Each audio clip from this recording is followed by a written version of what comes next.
What's up, y'all? This is Barti, and I'm here from Chattanooga at Industry's Most Wanted. Hey, pass me that right there. Let me get right. 20K on the watch, still I ain't got no time. She got Janet Jackson body, I guess I'm bust around. She gon' twerk for me, big challenge. I got a gift for you, I'm Santa Claus, Tim Allen. I'm on the phone with LeBron.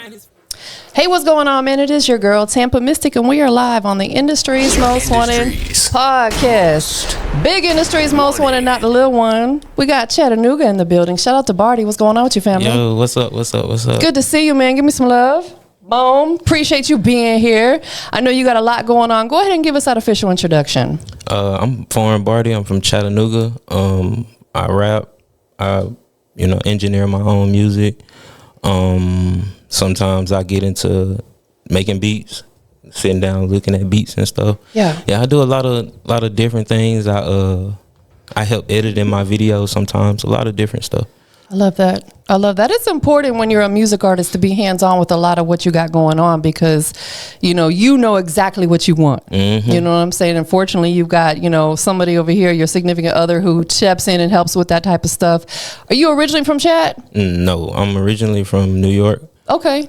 But I moved down to Chat when I was like 11, 12, one of them. Yeah. And I've been here ever since. But, you can say I'm from Chat now because I haven't been here. For a long time. I haven't been there so long. Understood. So. What brought your family to New City? Well, I was like hanging around some older people and stuff and doing some crazy stuff with them. And like they had like guns and stuff. And normally like around that time, like they would like give the young people the guns because they can't get in trouble for a week. The younger ones can't get in trouble. Like we can get in trouble, but it's not gonna stick like that. Yeah, it ain't gonna stick. So you give it to them, let them run around with it, and then use it when you need it. So that's what I did, and I got in trouble. And my grandmother knew the judge, like they went to school or some type of crazy stuff.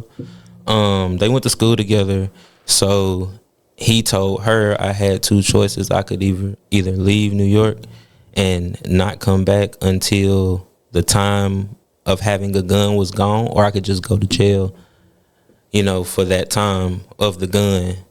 And I had a choice, and I chose to leave. So I had already had family in Chattanooga, so it made sense. Yeah, I just left instead of going to jail for like 10 years. Bro, you made the right choice. Because you would have lost 10 years of your life or how many ever it ended up being, and you can't get that time back. Mm-hmm. Especially at that age, man, that's a pivotal point in from going from a boy to a young man, that's a pivotal time in your life. Yeah, it is. Before the age of 11, what were you into? Was sports ever a thing for you? Has it always been music interest? No, when I was like young, for real,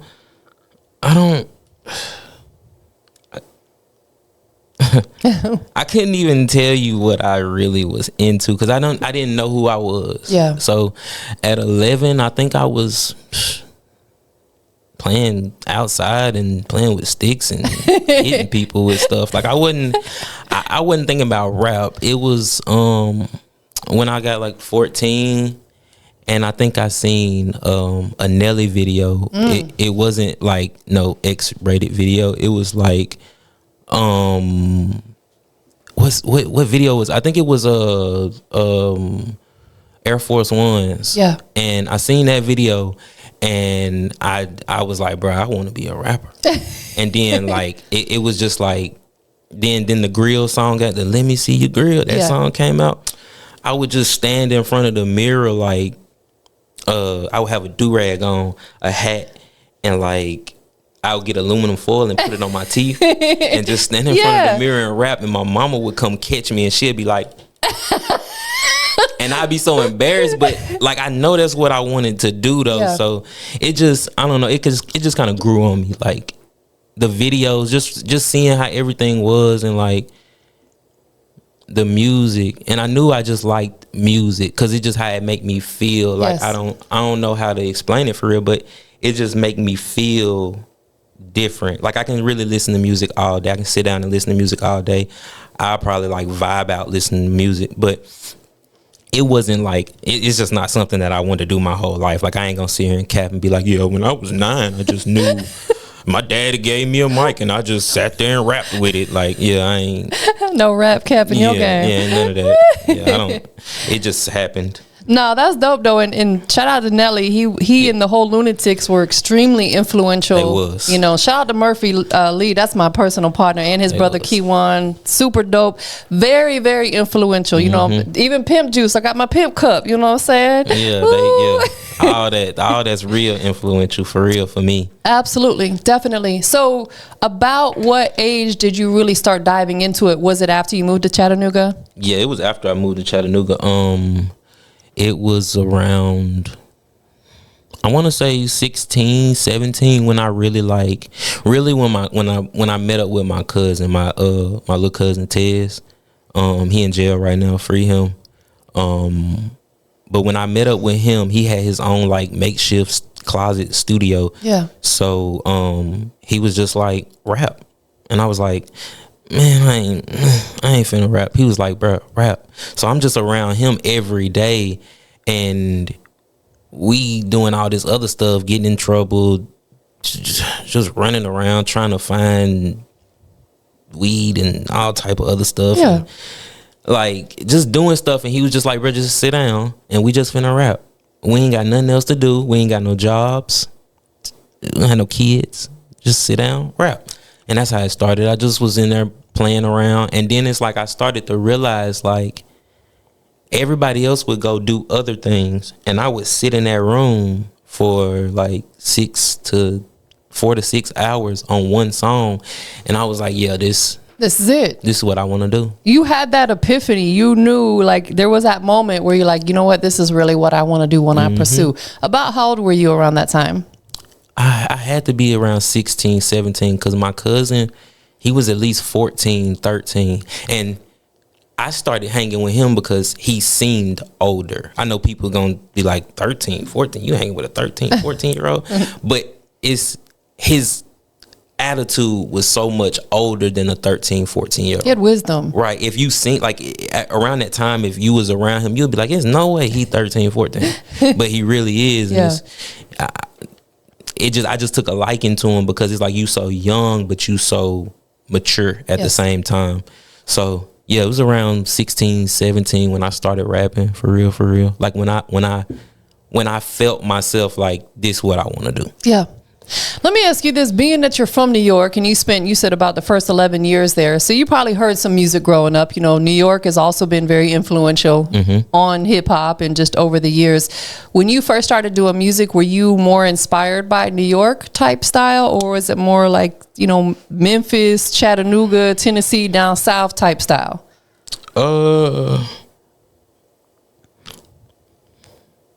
Or is this your own style?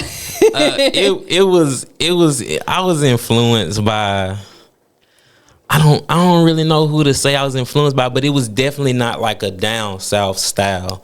It was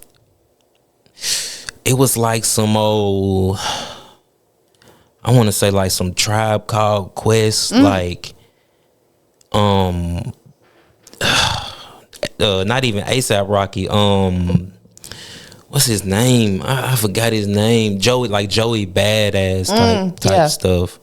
Like more of that than anything. Because I was on that tough. I was on Joey real tough because he had a song that I really liked. And I told you, like, I just play music all day. So that song would just be on repeat. So like it was more Joey, more like a boom bap kind of. And then like I kind of like transitioned out of that because, you know, music changed so much. Yes. So I had to kind of change with music and get kind of modern because everybody's not listening to you talk about you plugging your charger into the wall. Nobody want to hear that all day. So you gotta just had to switch up. So it was more of a New York kind of style because of how it made me feel. The New York style make me feel warm. It make me feel comfortable. Other than like the down south, it kind of is up tempo. It's like real, you know what I'm saying, bouncy, vibey.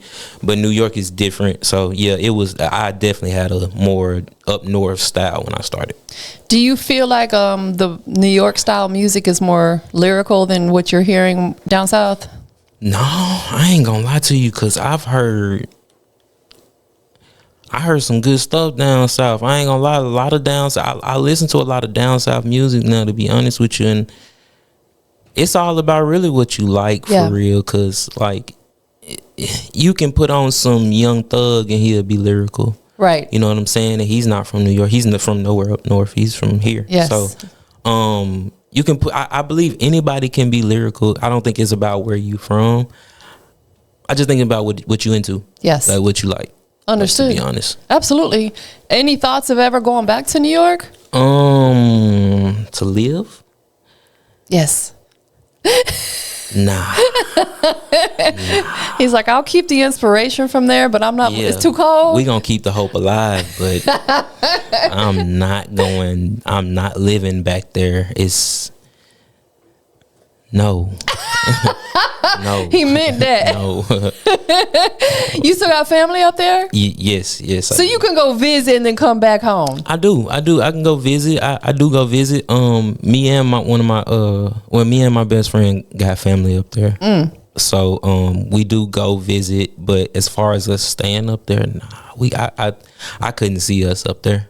I just couldn't. Because you've been in Chattanooga since such a young age, that's home for you. Yep, it's home now. Like that's where I'm from now. Definitely. You ever get to Memphis? My sister stays in Memphis, but I don't ever go out there. Yeah.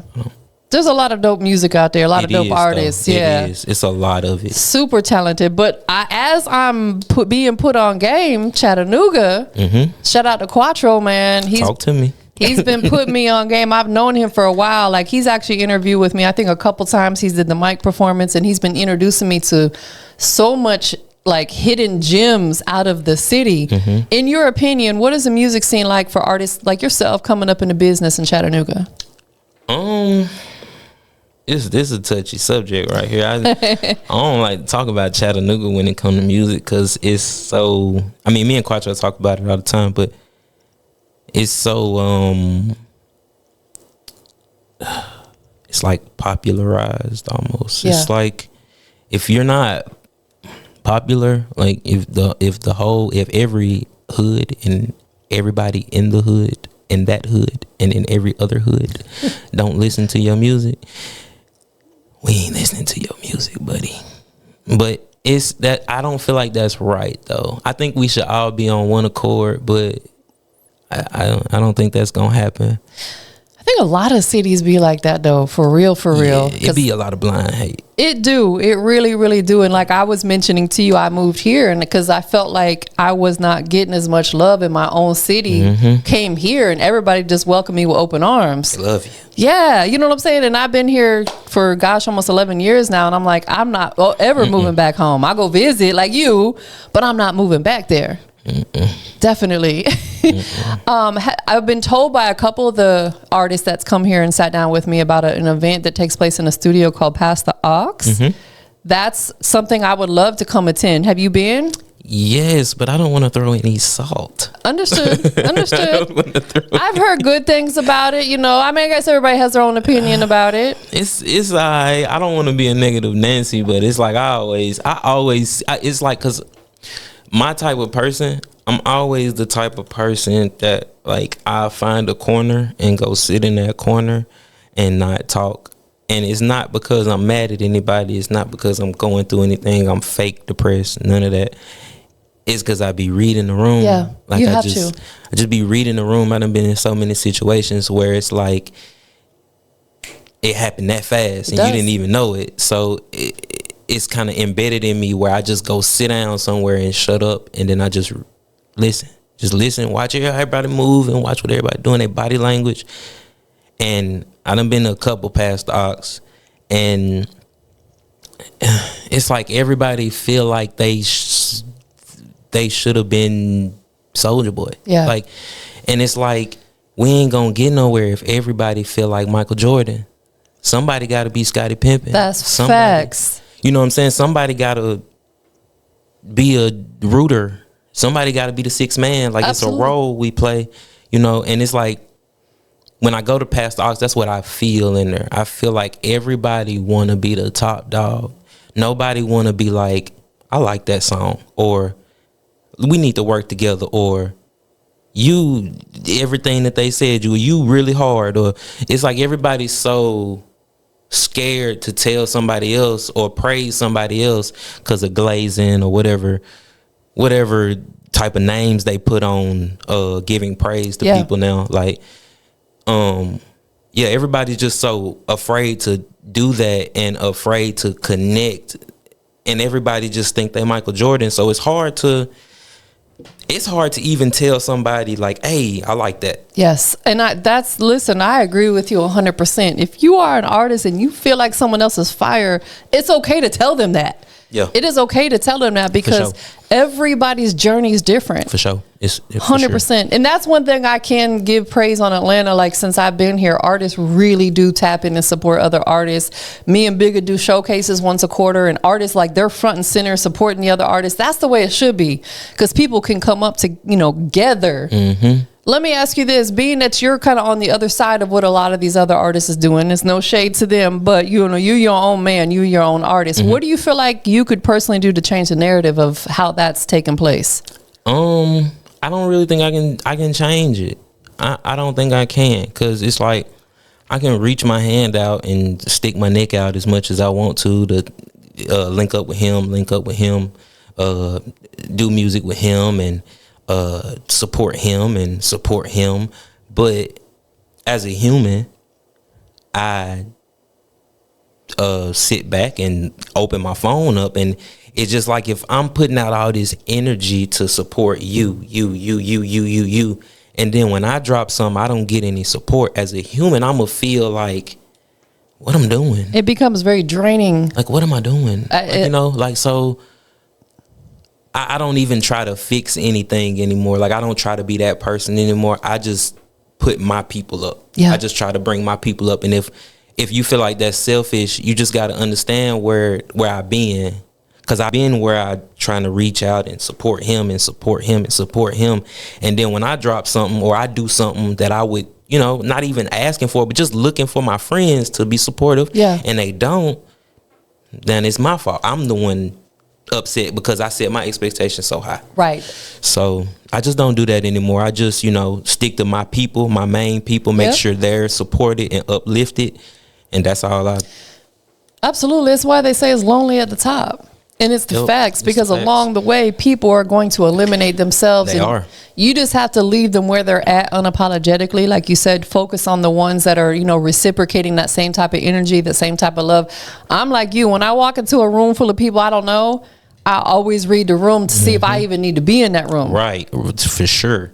Because people are weird. There's some weirdos out there. You don't know what's going through their mind. Like you said, something could pop off in a second. Yeah, man. That's why honestly, I don't go out often anymore, because I keep hearing about this happened, that happened. I'm like, thank God I wasn't there, That's why I got over like 400 songs, because I just sit in the studio and make music. I don't go out to the clubs. LeBron always try to get me out my shell. He be trying to tell me like, hey, you're a rapper. You need to show your face. And I'm like, no, you're right. I do need to show my face. I do. But I don't know how to. I get it, because I manage an artist, and he's really on the same type of time you're on. Like, he doesn't have desires to be in the club unless it's truly on business. Yep. If he's booked to be there or something like that. And I agree with that, because it's like OG told me when I first moved here. At first, I was going out a lot because I was trying to meet a lot of people. And he said, you got to scale back from that, because it really kind of like waters you down. Makes you available. Exactly. You never want to be too available, because if you pop up everywhere, they're like, we don't need to book him. He going to show up anyway. Exactly. So doing stuff like this, you know what I'm saying? Like getting get your face and your voice out there, I think helps a lot. Being able to sit down and tell your story, that's what's going to intrigue people that don't know you to become a fan of yours. Right. And they get to still see my face, like you said. 100%. Definitely. Are there platforms like this out in chat that, are allowing people to come sit down? Hey, last time I said something. Last time somebody asked me something about this and I kept it 100, the whole Chattanooga was mad at me. So I'm going to say it again. No, not really. Like, it is, but they not. I don't want to sound like I'm being a prick or I'm fried or anything. Like, bruh, like, I'm gonna just look into the camera and say, y'all just not doing what y'all supposed to do.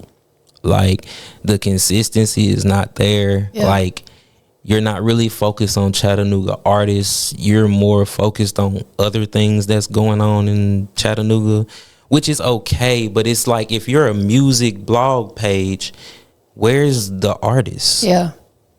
That's all I'm saying. It's like, there's no real outlet for Chattanooga artists in Chattanooga. Understood. That's all I'm saying. Before this gets out, I'm saying there is no music outlet for Chattanooga artists. So I'm going to throw the positive to that. That means there's a wide open opportunity for someone to create that type of platform. Mm-hmm. You know, it's got to start somewhere. And I think that happens in a lot of cities. Like Atlanta, there's tons of platform, but Atlanta's historically known for hip hop and music over the years. Some of these other cities are kind of just getting on board. So if I was someone like you or one of your people that heard this, I'd be like, man, this lane's wide open. Maybe I need to start being that person. Yep. You know, lane is wide open. Somebody out in Chattanooga, go ahead and, you know, start putting on for these independent artists, because this is what I enjoy doing. This is what I've been doing for a long, long time, most definitely. Yeah, we need a lot of that in chat. We do got one. We got Lil Mo Films. Let me say that. We do have Lil Mo Films. That's about it. They shoot music videos as well? I don't know if he shoots music videos, but I do know that he does like interviews for artists. Yeah. That's what I do know. And he do like content on what's like going on in Chattanooga and stuff like that. But like that's about it. That's the only outlet we have. Does something like that for you interest you at all to dive in on that side of the business, or do you want to focus on being an artist right now? Being an artist is already enough. I can't do nothing else. I ain't gonna lie to you. I can't take on nothing else, because when you an artist, it's so much that comes with that. People think you just make music and just drop it. Like, I make music. I gotta get cover arts. I gotta get songs cleared. I gotta make sure beats is bought. I gotta make sure producers is paid. I gotta make sure DistroKid is paid. I gotta make sure videos is ready. I gotta shoot the videos. I have to sit down and help edit the videos sometimes. Like, it's work. Like, it's not just one thing. So I think being an artist is a lot of things, actually. It's not just one thing. So for me to take on something else right now, I would have to be okay where I'm at in, Understood. You know what I'm saying, making music. It's a full-time job. Yeah. That's why most artists, when they start moving around and doing stuff, they need a manager to help manage like the business side, the admin side. That way you can focus on being the artist. Do you have a manager yet? I do have a manager. His name is Steve Bedford. He manages Brisbane, the 1017. That's my manager. He helped me. But like you said, he helped me when I'm just jumbled up and I got all this music and I don't know what to do with it. Yeah, he'll be like, hey, set that album to the side, work this single. Helps you strategize, man. Because it's crazy that I couldn't think of that myself, but it's like when he said it, it just made so much sense. Yeah. It's crazy. Shout out to him, man. You need someone like that on your team, because they're seeing it from a different perspective than you. Right. When you're the one who's right smack dab in the middle of it because it's your career, somebody oftentimes from the outside is going to see something that you don't. And like you said, when they say it, you're like, man, this makes a whole lot of sense. Absolutely. So much sense. Definitely. Have you and Quattro worked together? We were supposed to last week, and I'm sorry, Quattro, but I had to go to Atlanta. I had to go to this show that got canceled, so I apologize if you see this. Apologize, brother. Stuff happens. Yeah, but we are gonna work together. Understood. I put that on everything I love. We are gonna work together. We're gonna get something done, because he's every time I drop something, he showed me love. He's such a dope dude, man. Regardless, he showed me love. He is so dope. So you came to Atlanta and the show you were going to got canceled? Dang. Yeah. I guess fortunately it's what, about a 2-hour drive? Yeah, it's a 2-hour drive. So you didn't drive 8 hours and then come here. Still 2 was a lot, but at least it wasn't 8. I'm the type of person, I try to pull the positive out in every situation. You came down here, you made it back safe. Boom. Yep. Did you get anything else in while you were down here? Yeah, we shot 3 videos. Oh, well, see then, Buddha, it was worth it. Yep. It was absolutely worth it. Now, those 3 videos that you shot, what's the name of the song for each video? The first video I shot was a video of mine. It's called Drink Lock. The second video is one of my friends, Tay. I don't know what he named the song. We just made it. I don't know what he named the song. We just made it, and then he wanted to shoot the video, so we did that. And then the third one was for LeBron, and the song was called White Faces, and we shot that one too. Did you guys film it at a studio or outside? The first one was outside of a hotel. Okay. The second one was in Target, and I thought we were gonna go to jail. And the third one was where did we shoot the third one? Oh, top of a roof. No, top of Memorial Emory Hospital. Okay. So you could oversee the city? Mm-hmm. And I went to the top of Emory. And that kind of goes back to what you and I were talking about early on. You don't have to spend $1,500, $2,000, go rent Airbnbs and fancy cars. You can stand on a rooftop and get a fire video. That is dope. Cause with all the stuff that we did for those 3 videos, if I would have paid somebody for them videos, I would have definitely came out 2,000. 100%. At least $2,000. And that's crazy when you can just go get your own camera, or you can. That's what I tell people all the time when they want to record, like at my studio, because I got my own setup. So like when they want to record, I always tell them, it's just buy your own studio instead of paying me. It's not that expensive. And waiting on me every time and having to work around my schedule and getting mad when I don't answer the phone. You just buy your own studio. Yes. It's not.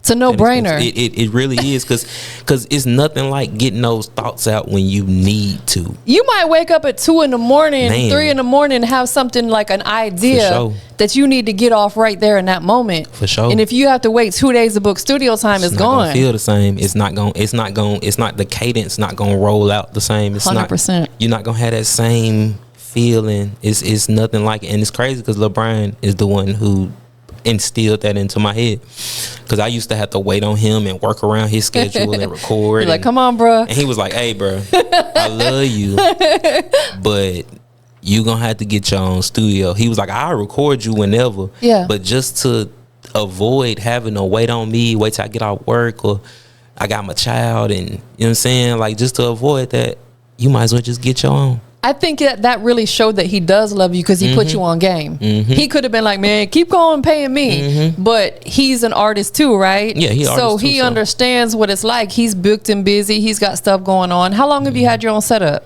I want to say a year now. Yeah, it's been a year since I had my own. And I tell artists too, I'm like, you don't have to have the most extravagant. If you can even go to pawn shops and buy equipment, because a lot of people get in desperate times and have to pawn it off. You can buy the interfaces, good mics there for a fraction of the price. It ain't got to be brand new. Sure don't. You know, sure don't. You can get on Marketplace. There you go. 100%. Offer up, Marketplace, pawn shops, like Guitar Center even do deals. There you go. That's how I got mine. They do deals. Yes, they do. They will help you. Like Musician's Friend also, which is owned by Guitar Center. I say that because when I bought my whole podcast setup, I got the bundle deal and I saved like $500. You know what I'm saying? It's like, it was pretty significant when you go through Musician's Friends / Guitar Center. So you're absolutely right. And there's a holiday coming up, so there'll be a lot of sales. Y'all pay attention. Okay. How often are you recording at your house? Man, in a week. It really depends though, because I don't want to say I'm just in there every single day. Like, it just depends for real. Like, I hear something and I get motivated, and I'll be like, I can do that too. So I'm gonna just round it up. I'm gonna just give you a straight answer. If it's 2 weeks out of 2 weeks in a month, I'll probably make 4 songs in 2 weeks. That's good though. That's good. But it used to be like I used to make like maybe like 10 songs in a month, and that's crazy to me because when it's come time to drop your music, you got so much music that you just, and everybody got a different opinion, so it's hard to just send the songs out and be like, hey, which ones you like? I'm gonna send you a pack of songs, just tell me what you like, because one person might like the 5 first songs and the next 2 people might not like the 5 first songs. So it's so hard to, that's why I try to stay out of the studio. Yes, understood. I try to stay out. Because otherwise you're going to end up with hundreds of songs that may never even make it out there. Right. You know what I'm saying? And they could have been the one. They could have been the one. Right. Exactly. So do you ever get out of like a creative space where you're just like, man, I don't want to record it all for like a week, 2, 3 weeks? Do you ever to go through times like that? I have to step away sometimes because I realize if I'm in the studio day after day after day after day, all my songs are starting to sound the same. Yeah, it becomes redundant. Yeah, they all start. It don't matter what type of beat. It could be a different beat. I'll literally say the same thing in a different way. It's like Future, like same thing, different way. So yeah, I be having to have times where I need a life break. We all need that. Yeah, well, some me time. Yeah, I have to live my life so I have something else to come and talk about on this mic, so I ain't regurgitating the old stuff. So yeah. Is recording music and putting music together like a form of therapy for you though?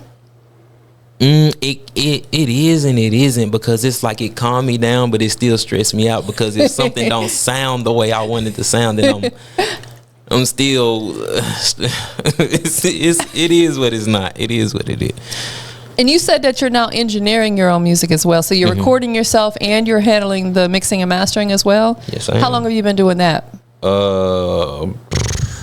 Like 3 or 4 years. Okay. So you've been doing that before you got your home set up? Yeah, I was doing that when I was working with Lil Brian. Like I would just go over there and record. Like he wouldn't have to do anything.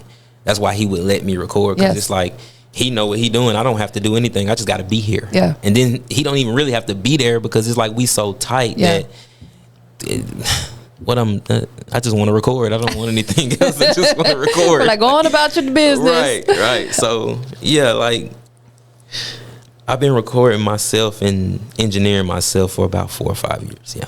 And have you tapped into engineering for other artists, doing mix and master for some other artists? Is that something you really enjoy doing? Keep it G. If I'm getting paid, yeah. Do you ain't obviously ever got to put names out there, but do you ever get them clients that you're like, boy, because they be back and forth, change this, change that? Do you ever experience that? I can say names because they ain't gonna do nothing to me. Lil Eric, for sure. You, Oxy. Yeah, you boy, he be having my fingers hurting on that mouse, man. But you love him though. I do.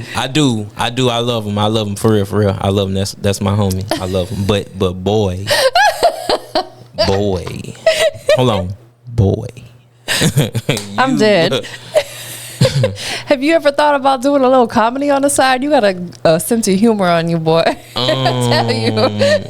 Nah, I ain't never want to do no comedy because I think I'm funny, but I only think I'm funny when I'm like serious for real. And like if I'm doing comedy, it's like I'm trying to be funny. So it's like it's not really funny. So it's like only funny when I'm serious, and I think only people laugh because I'm serious. No, that's what makes it funnier, because you're not even trying to be funny. Yeah, and it's like if I do comedy, it's like I'm gonna be thinking in my head like, oh, I gotta be funny. So it's like I'm gonna be trying to be funny, and I don't think it's gonna be. I would have to be taught to like the in front of the camera thing. Yeah, I would have to be taught that because it's like I feel like I'm trying to be funny. Exactly. Yeah. I know, and I commend people like a Kevin Hart who just get up there and can do it, and it comes out so organically. I'm like, how do y'all remember that whole set? Right. Definitely. Who you got with you today? She's behind the lens. She just films your music videos, and you guys edit together. That's Jamie, shot by GP. Shot him, GP shot him. GP don't shoot him. GP might shoot him. Somewhere in between, shoot him. She gonna do it though. So yeah, that's who that is. She deals with my my manic episodes, my ADHD, my acoustic syndrome. She deal with a lot of stuff that I go through. She deal with a lot of me as an artist too, like a lot of changing, a lot of me having my ups and downs as an artist. She bring me up when I'm down. She keep me level headed too. She really like a second manager. She like the up and close manager. Yes. She like the manager that I'm here every day with you. She helps balance you out. Yeah, there you go. She helped balance me out and keep me level headed when I'm thinking like, oh, I got too many songs, I don't know what to do. Then she like, hey, just step back for a minute, cause you know you got time. So she just keep me level headed for real, like really. Like for real. I think it's important, and I'm not just saying this because I'm a female, but I feel like every team needs a woman on it. Of course, because every team does have one. Women are nurturing. Yeah. You know what I'm saying? Mm-hmm. Women have a different perspective. Mm-hmm. Women will be, you know, that person, like you said, that helps balance you out. Mm-hmm. And women can oftentimes walk you into situations that a man couldn't simply because she's a woman. She's an attractive woman. Yep. Gotta have a woman on your team. I'm just saying. Yes, you do. and they're more patient than men. And typically more organized. I'm just saying. And more organized. And they know how to do the hard things. They know how to figure it out. Trust me. Right. That's that motherly instinct. Even if they're not a mother, we just are from birth instilled with that. Y'all gonna figure it out. Yeah. If I got 10 songs on the album and I need to put 12 on there, she gonna figure out how to put 12 on there. And I bet you when that album drop, it have 12 songs on it. I'm trying to tell you, that's why you need a woman on your team. If you've ever watched any major artist, when they hop on that phone and they be like, oh, my assistant, oh, my manager calling me, it's a woman voice that answer the phone. Yes. Absolutely. I agree, man. That is facts. Let's talk about this record. It's releasing on June 1st. It's called So What? Mm-hmm. Who produced this particular record? Cash Cobain produced it. He's from New York. And it's the guy that have you ever heard And This Beat from Cash, not from YouTube? I don't think so. Yeah, he make a lot of like Jersey, the little bop Jersey music and stuff, the little dance wave, the little dance hall stuff they got going on right now. He make a lot of those. He make music beats for Ice Spice and all type of different people. But yeah, that's where the beat is from. And yeah. Tell us about the record. When it drops, what can people anticipate? It's just gonna make you feel good. Like the record it's a summertime vibey record. Like you can feel it. Like that's why I made it a single. I don't want it to get overlooked because like as soon as you hear it, it's like, oh yeah, this remind me of summertime outside, grill, everybody playing, kids playing, men playing sports, women by the pool, you know what I'm saying, drinks, you know what I'm saying. It just give you that vibe, that summertime vibe. So that's all I'm trying to bring to it. And I know the summertime is coming up, so it was a perfect time for me to put it out, I feel like. How important is it to you to be strategic with those releases? Because you don't want to release a wintertime record in the summertime. Is that something that you really put a lot of thought into when you're going to release each record? This time I did. Yeah. With all my other music, I just put it out on people's birthdays because I put it out on people's birthdays that I love, because I know that if I put music out on your birthday, then you're gonna listen to it 100%. So special to them, right? So that's what I was doing for a minute. I didn't really care about a rollout or like telling people like, hey, dropping this. I would just like drop the music, and and then like the person that I dropped it on their birthday for, they would already know what's going on. So that's what I was doing for a minute, and they still got plays. Like I wasn't missing any plays. Like This is gonna be my first time like actually like rolling something out and trying to prepare for it and running a single and TikToks and reels, and this is my first time actually doing that. Strategically really planning for it. And that makes sense. You know what I'm saying? Is there going to be the music video you just filmed in Atlanta, was it for this song or a different one? It was for a different one. The one that I'm filming for this song, the one the So What one, the one that I'm filming for So What, I want it to be like really, really good. So I'm gonna try to get some space out here. I'm gonna try to buy some space out here and then film it in those spaces so I can make it look like a real video. Have you ever heard of a place out here in the Atlanta area called Studio Space? I think I have. Check them out because they've got, of course they got the regular rooms with the psych walls and stuff like that, the all white rooms, but they got rooms like they've got one that's like a courtroom, they got one that's a jail cell, one that's a hospital room, they got one that's like a money room, different types of stuff, and their pricing is, really affordable. So check them out because you might be able to, get a couple scenes in at a place like that. Yeah, that's what I was gonna do. I was gonna do something like that and try to get like just like a couple girls, like two of my homies, because the guy to girl ratio can't be over, then you're gonna be scaring the girls away. So just a couple girls, like maybe two of my homies, probably like three girls, and I'm gonna try to get it like a vibe in there. Like that's all I want. I just want like a summertime like vibe for the video. I want to do it right, and after the song drop, I'm gonna shoot the video and I'm gonna keep rolling it out. I'm gonna keep doing TikToks and reels and whatever I can do to try to keep the momentum going. Like, yes. Do you know who JP is? JP?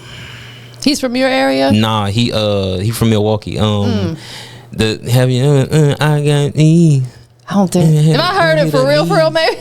Nah, it's a dude. He's going viral right now, and he has this song, but it's like everywhere I go or any social media that I get on, I see him there, like pushing his song. You have to saturate it almost, and that's what I'm finna try to do. And being that you guys, you have the camera, you can be creating a lot of short form content. Like right now in 2024, music videos are strictly going to be for YouTube. Yep. Social media, TikTok, Instagram, it's reels, TikToks, even on YouTube, putting YouTube shorts. Yep. That people have a short attention span. Yes, they do. So you could, even if you film a regular music video, which is cool, put it on YouTube, you could chop that up and make a bunch of short form content. Exactly. You already know. I'm already knowing. So once the song drops, you're going to be putting the content out. What's the follow-up behind that? Do you have anything else in the works that we can anticipate?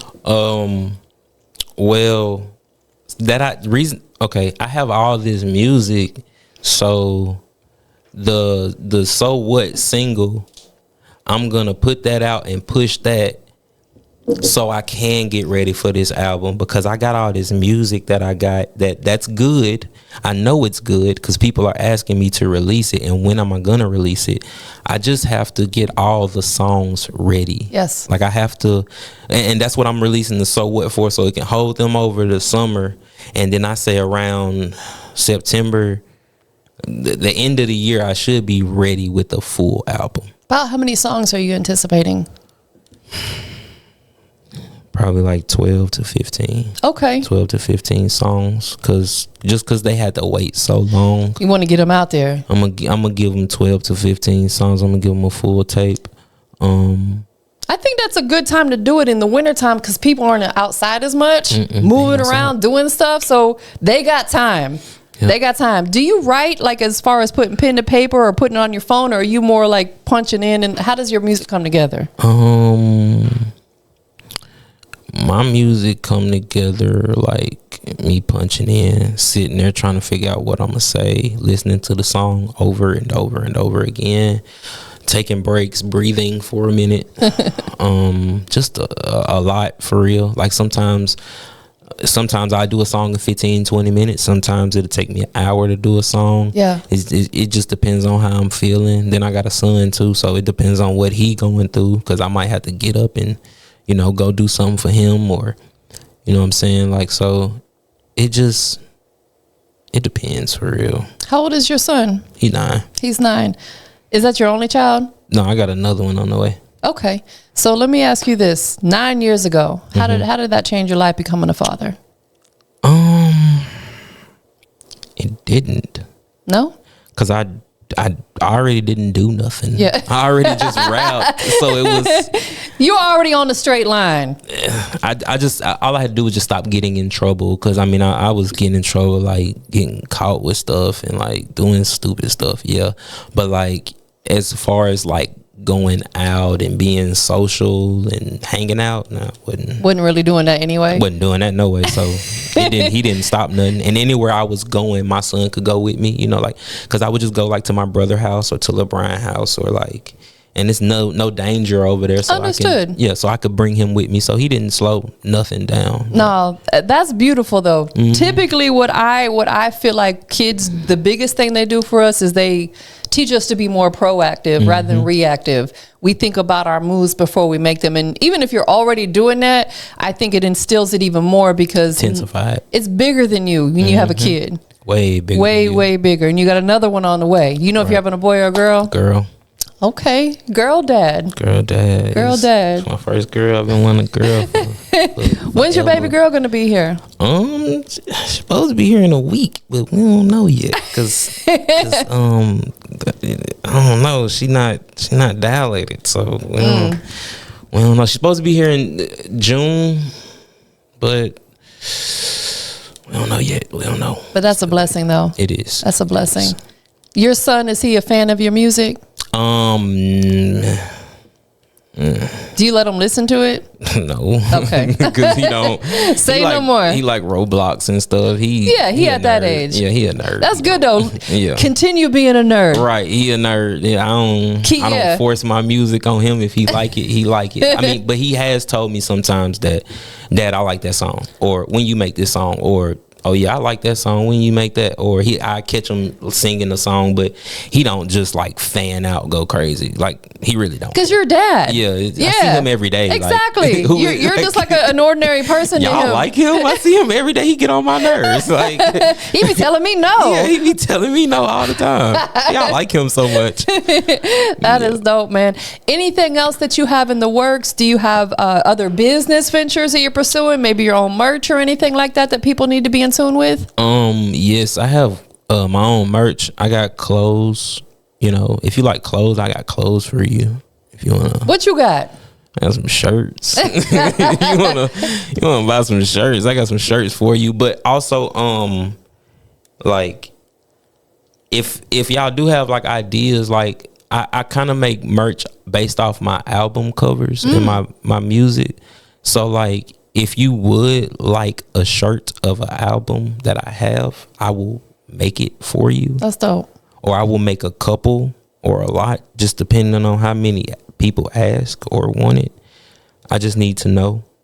So the next merch that I'm going to make on my own though will be my I'm dropping a tape called Jade at the end of the year. It's my daughter's name. So I will probably be making some black t-shirts with the album cover on it or something like that. So those will be in the works around the end of the year. But if anybody wanted anything else, you would have to let me know, because I make merch based off my album covers. Dope. So they're really kind of almost one-offs per se. You don't stock a huge inventory of them. They one-on-ones. Yeah, I love that. And you can do custom stuff. Say somebody wants the album cover on the front, maybe their name on the back or your name on the back. You could, certain colors you can do. I'm for it. I'm all for it. That is dope. Because that let me know that you really interested in my music. Yes. For you to want a shirt or want something made, like memorabilia of my thoughts, my work. So that really, that'll be a good present if somebody said that to me. Not like you have to get me anything. Right, nothing in return. Yeah, you don't have to do anything. Just tell me what you want, and I got you, bro. Just, you gotta tell me what you want though, because the fans and the supporters is what keep us going. That's facts. So if I don't have any fans or no supporters, or if I don't at least cater to them a little bit, then they not gonna rock with me for real. Absolutely. And I learned that the hard way. Man, that's facts. I can tell you're extremely genuine and hands down passionate about what you do. Yeah. Do you feel like you're fully walking your purpose right now? Yeah, I do feel like I'm fully walking my purpose, but I just got to step a little bit harder. What do you feel like? Let's dive in on that for just a second. Right now, what do you feel like you personally need to work on within yourself as a music artist, or just even as a man? I need to learn patience.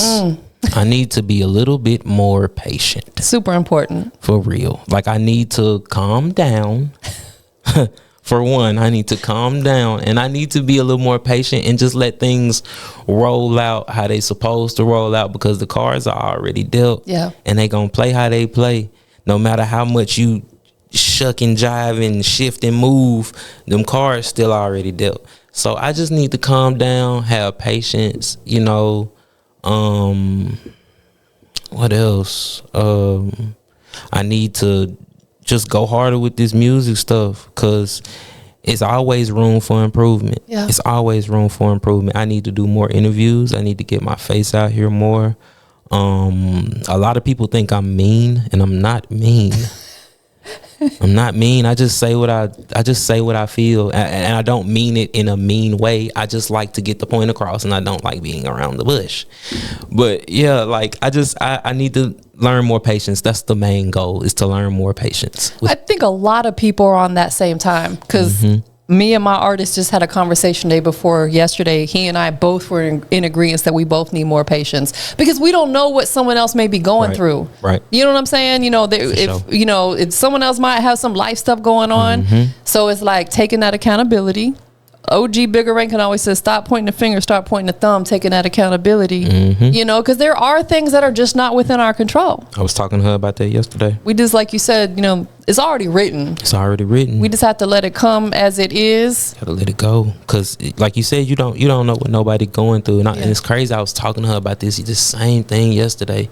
You don't know what somebody else going through, so you just gotta calm down. Yes, because you might get to yelling at them or something, and it might trigger them, because they already triggered. Yes. So now y'all arguing, and y'all ain't even really have to be there. 100%. So yeah, that's why I'm saying I need to learn patience, and I think things will roll out better for me. Yes. So that's what I'm working on now. I'm working on my patience, and I'm also working on trying not to be mean. I get that a lot too, because I'm very matter of fact. I'm very matter of fact. Like, I don't have time. Like, some people will DM me and they want to do all this small talk. I'm like, bruh, let's get to the business. Right. You know, I'm not trying to rush them or anything, but it's like, greet me. That's cool. Good morning. How you doing? Hope you had a good day. Okay, now boom, let's get to the business. Yeah, let's get to the meat and potatoes. They asking me what I had for dinner last night. What am I wearing? Bruh. Yeah. And they think I'm mean when I kind of snap at them. I'm like, I'm sorry. I think you and I are very much alike. Honestly, we have very similar. What's your zodiac sign? I'm a Capricorn. Okay. I'm a Taurus. But I feel like you and I have very similar traits, because I am impatient. I got to work on that. You know, and people think I'm mean, and we are. Listen, look, we are not mean. Yeah, we not mean, bro. We just mean what we say. Y'all just sensitive. Yeah, y'all just sensitive. We not mean by no means. We're just not mean. Stand on business. We standing on it. That's it. That's it. We just mean what we say, and it's not even that. It's not even that we mean what we say either. It's just like, listen. Yes. Just listen. That's where, listen, okay, since we on it, I'm just going to throw it out there. A lot of people do not listen. And what else grinds my gears is they don't read. Yeah. Read. And then, or they may read it, but they absolutely don't comprehend it. I'm just like, what plan are you reading is fundamental. It is. Make sure you read. Read the fine print. We're having a venting session right now, man, because I'm saying it's like it's a lot. It's a lot that come with trying to earn your patience. It's a lot that come with it. Like, you got to know how to deal with people. Yes, I think that's what come with patience, for real. And I think, honestly, for me, the older I get, the thinner my patience get. Yeah, I be feeling like that. Yeah, I'm just like, I'm like, dang, I never used to be like this. But man, mad so quick. And it's like that. Boom. Yeah.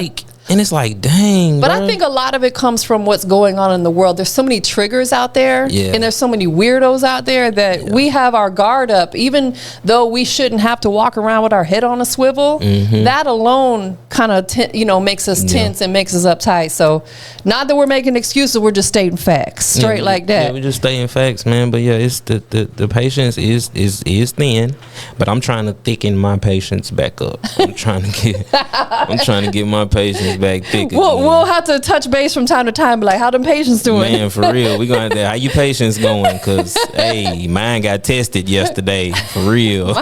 Mine get tested like every day. Man, see, that's what I'm saying. We gotta find a way just to. I don't even know how to like get away from like your patience being tested. Like, how do you get away? I don't think we can, because there's always going to be people out there who are going to test us. Yeah, that's facts. And I really try to think about this too shall pass. It's not going to be forever. It's just this quick moment in time. By tomorrow, I'm going to pretty much forget about it. That's what I try to hang on to, because people irritate me every day. Yeah. Every day. And I'm just like, I feel my blood pressure rise, and I'm like, I'm not fixing to let this person take my good energy. Yeah, so I got a question. What do you do? Okay, say if whoever just pisses you off. Okay, what do you do to calm down? For me, I love being outside. Okay. I'm a nature junkie. That's my therapy. Either going to the gym or being outside. Like I was talking, I don't know if you know Janelle Jezebel. She's from Chattanooga as well. Her and I sat down recently. Really dope artist. She's a singer. She likes to hike. I told her I'm gonna come up there and go hiking with her. For me, that's what I do. Or I read. Okay. Or I will journal. You know what I'm saying? It's something pretty much alone. Yeah. I have to get away from people. So either like journaling, maybe reading a little bit, going for a walk, just something by myself to kind of like woo-saw. Do you ever feel like, okay, when you're doing those things to calm down, like do you ever feel like the anger's still there, but you're trying to ignore it? Yes. I definitely do. This is another thing that really irritates my soul. While we on the subject, I thought it was just me, bro. People will hit me up, right? We'll say we've been talking now for 56 minutes, right? Someone will maybe have hit me up 30 minutes ago. I can't respond to them because I'm in the middle of having a conversation with you. They'll come back and blow my DM up. Are you there? What are you doing? I'm like, bro, I'm working. What? Y'all gotta stop doing that. That pisses me off. I'm like, bro, y'all act like I have no life. I'm working. He's working. That would grind my gears. It grinds my gears. That would make me mad. Yeah, it's like, bro, we have a life. We have a real deal life. I would probably get the yelling at you. Oh, I do. I snap at them every time because I'm like, y'all really act like I have no life. Right. Like we might have to do a whole separate episode on stuff that grinds our gears. Right. We might have to do a grinding gears segment because boy, I got a lot of stuff. It's a lot of stuff in Chattanooga that grinds my gears. Told you he's slick funny without even trying. I'm loving it. I love your energy. I love your personality. You are definitely the definition of a whole vibe. I rock with you a lot. Before we give out your social media and everything, is there something like, anything, gyms or life lesson, anything you want to drop on the people real quick? Life lesson, gym.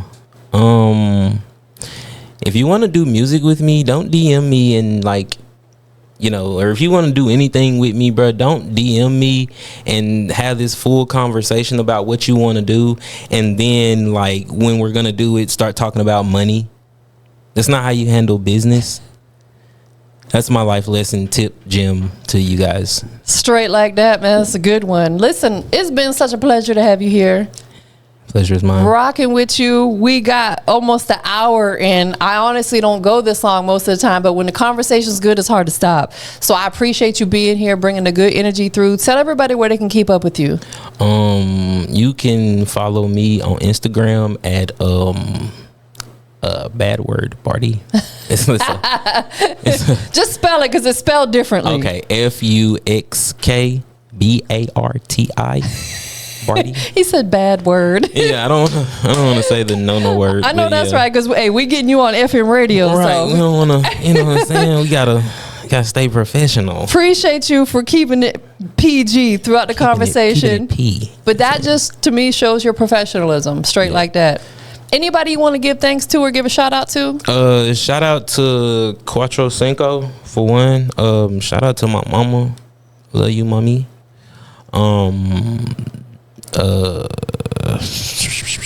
Shout out to my friends.